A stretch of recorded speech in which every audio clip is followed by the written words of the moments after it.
Go. Ready? Fire in the hole. Hey, Bentley here with another damn project from Too Damn Many Projects.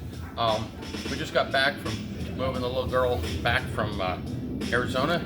She's now a real live Washington ice cube. 2 years from now, she won't be complaining about the cold. I don't know what we're going to do with her in the summer. It's too cold here too, but here we are. Hey, some of you may have seen on here that we've been working with a guy named Gary Wales, who is a very, very well-known car builder who builds something like nobody else. And he's been doing a series of cars called Beastioni. They're based on 1910 to 1920 American LaFrance fire trucks, and they're chain drive, huge motors. I've known him for 55 years, and after all this time, he and I are building a car together. I think it's really exciting. So this car is the typical American LaFrance fire truck.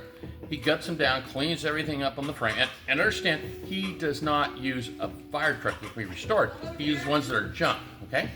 He restores something to his new standard, the new cars he designs, and he's not wasting an antique, all right? This particular one, number 9, has a 21.6 liter Fiat airplane motor in it from World War I. And we have pictures and videos that Carol put up, and she did some videos. We're down there last month. We're going down again in a week. Some jackass stole some parts. We got them back, and I took the pieces we need, and we are done with these, and they're going down there to be installed and test fitted, and then go to the next stage.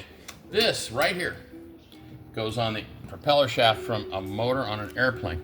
This piece literally is the piece that's taking up space where the airplane propeller would be. Basically a wooden propeller. And it clamps the propeller and it spins and doesn't have any problems, right? Well, we can't do it without something, pretend propeller in here. So we got a piece of aluminum, and our machinist cut it totally concentric and fitted it on here, drilled a bunch of holes. So we have all the 8 bolt holes. And if you look down on this here, we have splines to hold this outer coupling, and this face right here is what goes up to the crank. The crank will stick out a little bit and there'll be threads. We have this odd nut that goes on there, and that nut will retain this. But in the process, here is a Chevy truck flywheel. Yeah, it's going to be a manual transmission, no problem. This thing had its usual flywheel bolt pattern in the middle, typical Chevy. And our machinist has drilled it, okay, for these bolts. So now, when we're ready, this will slide on the top of here. The face will be faced up. We'll bolt it all down. There are holes in here for wires that go through and keep those from coming off. That's why I have the castellated nuts.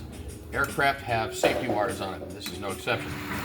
Once we get this installed to make sure everything's doing the right run out, everything's good to go, we will begin the process of mounting the clutch and building the reverse rotation gearbox. Because the whole fun of this project is that the motor facing forward turns the correct direction, but we can't put the driveline on the back because that's the starter hub. So what we do, we flip it around. Now the crank is pointing backwards and it's going the wrong way. So this gets us clutch, this gets us the location for the starter to be hooked up and bracketed so the engine will turn over. And then we're going to use a design that I've come up with. I have 2 designs now for a reverse rotation gearbox. And that gets set up. We're going to use a Chevy input shaft and a throw-up bearing and slave cylinder that's integrated together on the inside.